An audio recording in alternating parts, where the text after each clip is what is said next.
My name is Patience Banashe Panda. This is Running into Marvelous Light. If you're new to this YouTube channel, welcome! Out of darkness, out of shame, running into marvelous light. And the marvelous light is Jesus Christ. So today I am going to be speaking, we are going to be talking about second chances. And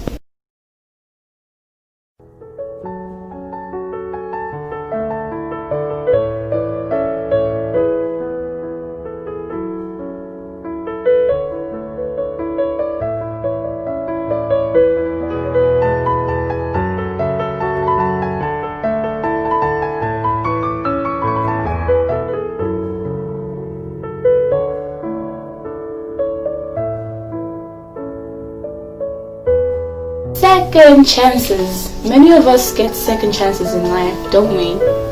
At school, maybe we get to repeat. In terms, we get to repeat sometimes when we don't pass, like another chance to prove that you are still smart. So, do many of us ever think about it that when we get a second chance, we are so thankful, but then do we use it rightly? I'm one of the people in life that have really gotten so many second chances in my life, and I'm sure some of you might agree with me that even breathing right now is a second chance, because if it were not for God, some of us would have been dead by now or something. But He gave us a second chance so that we may realize and find a purpose in life or something. So I am going to be sharing my experience on the second chances that I have ever had in my life. So one of the second chances that I've ever had in my life, I remember back then in secondary, that was 2015, if not 2016, I was in Form 3, and I remember my first Form 3 wasn't the best Form 3, I should say. I was quite really entangled with having so much fun.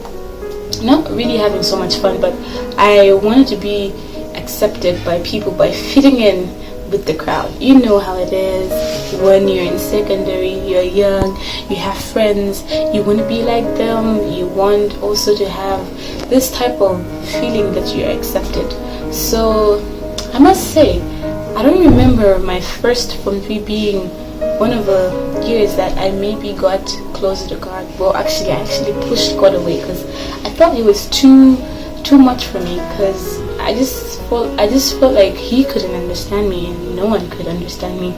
So with time going, I changed the way I used to talk, the way I used to think, the people who I was surrounded with, and I've even reached a point where I thought my parents never cared for me. I even thought the only people that mattered to me are the friends that were around me, that unfortunately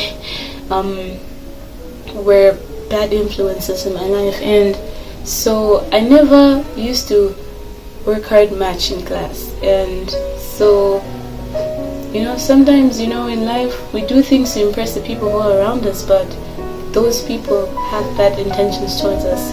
But I'm not talking about anyone, please don't get me wrong, but I'm just saying from my experience, I actually love those people. I know I don't know what the intentions were, but maybe I was the one who was wrong in the first place by getting into acquaintances with them. So my grades, it started off with me, my parents kept on talking to me about my behavior, how it changed from a sudden. I started swearing, I started cursing, I started doing things in a different way. I just never listened to my parents. That type of life, when you don't want your parents to tell you what to do, you only want what you want to do in your life. So then, luckily enough, when I got into third term, my parents told me that I was going to repeat if I did not get to pass on the top 10 list. And I was nothing close to the top 10 list, guys.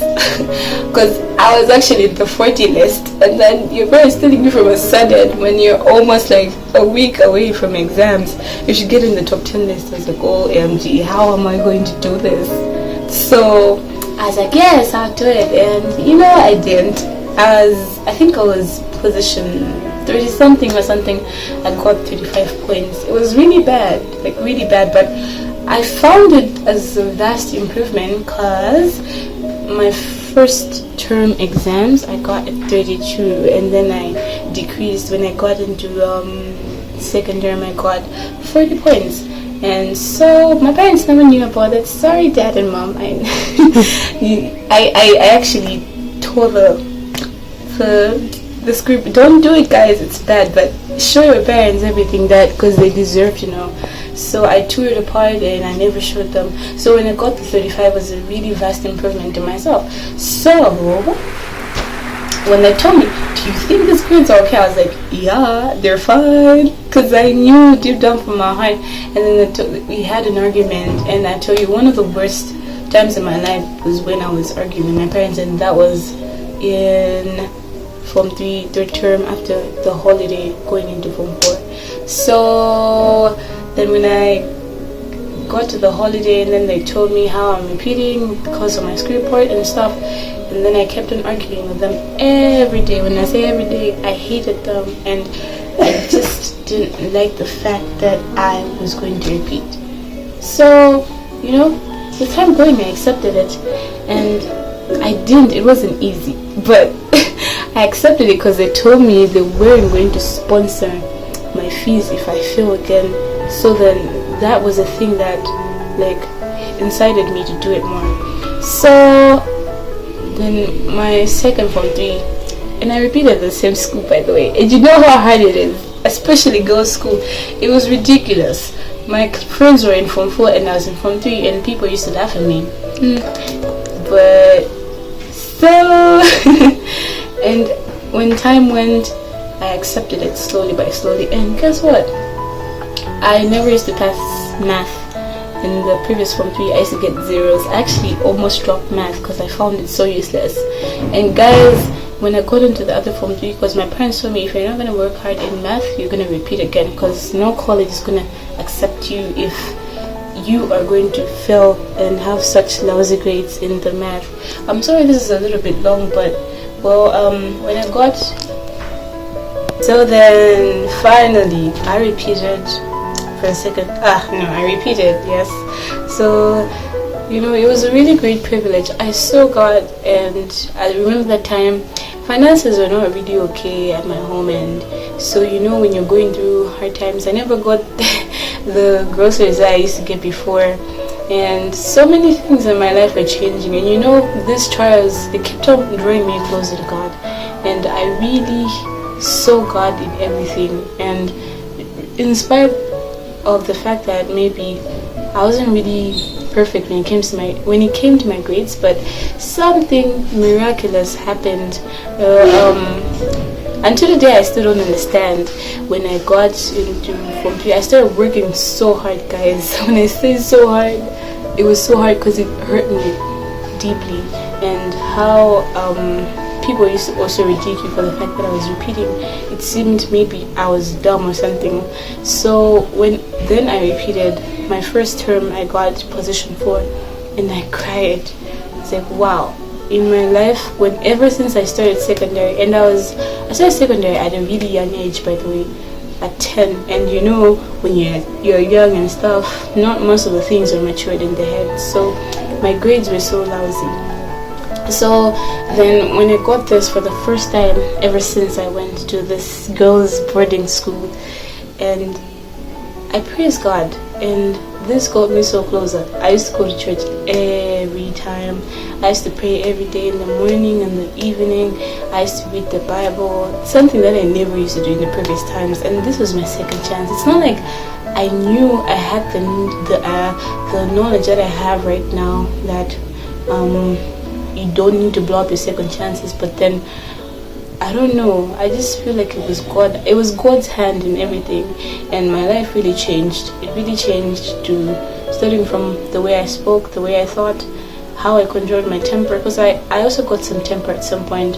So it was nice. It was really amazing, although there were so many hardships also. But then, you know, there's beauty in brokenness, when you're trying to get the broken pieces together, the second chance to put back the plate the way it was. So until then, my grades started being nice. And for the first time in my life, I passed math. I got a 57 for the first time in my life, and I was so happy, guys. I used to get zeros, and I used to pass math every day. I was practicing every day, and until to the end, until I wrote my form for exams, and then, man, I passed. Thank God. I passed, not just passing, but I passed very well in math and other subjects, and I gracefully got selected to some public school, public college rather. So all this was because I realized my position. I realized the state I was, and I chose not to do the same mistakes that I did. I literally changed. I diverged. Imagine you're in a boat, and that boat is about to sink. So you start paddling hard, right? You paddle as if you're crazy so that you get to the shore to save your life. And I totally believe that was the same situation that I was in. So, sometimes in life we keep on trying so hard, the things that are not helping us at all, maybe because we feel like those things are necessary in our lives. Imagine, I've once seen a fly at my home. It's common, I think. You might have seen it somewhere. You know how flies, when they want to escape inside the house, they keep on hitting themselves so hard at the window, and eventually they get tired. But then when they can see that there's another window that's open, sometimes you might even open for them, but they don't go there because they feel like that's the only way. But there's some favorite song that I love. It's called People Need the Lord, and the chorus says, at the end of broken dreams, God is the open door. So at the end of all in life, at the end of all our brokenness, people might find us to be wretched. They might find us to be useless or some way, but God takes you from there. He takes you as the clay and He molds you. And second chances are not just there to help you feel good that you can have another second chances, but they're there for you to realize and then to change about the situation.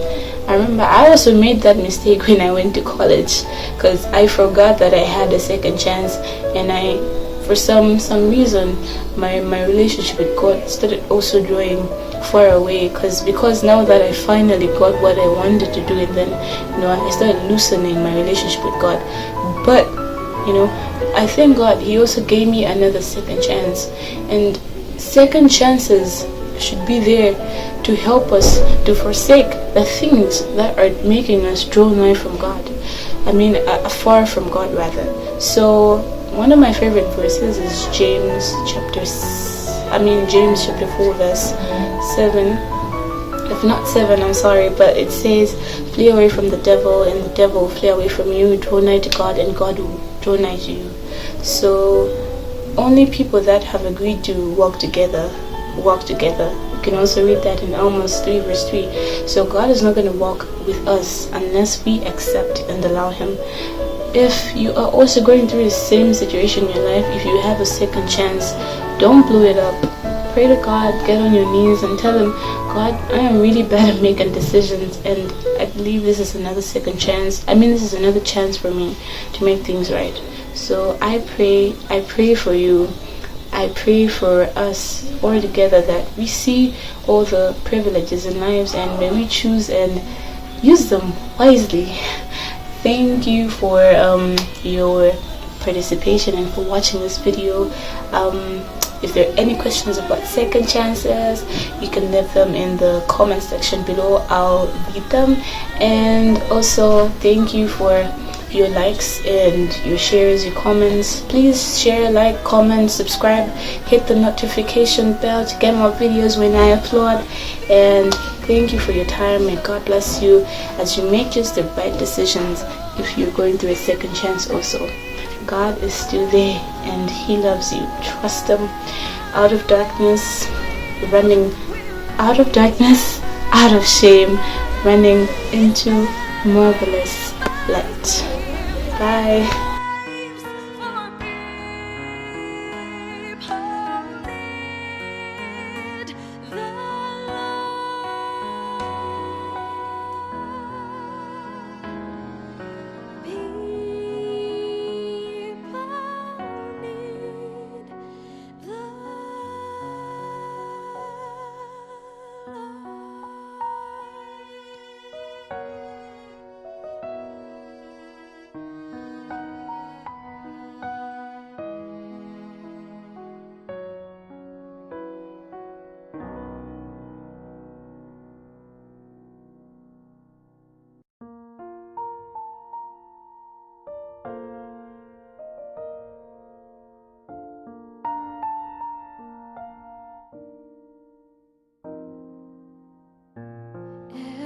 Untitled.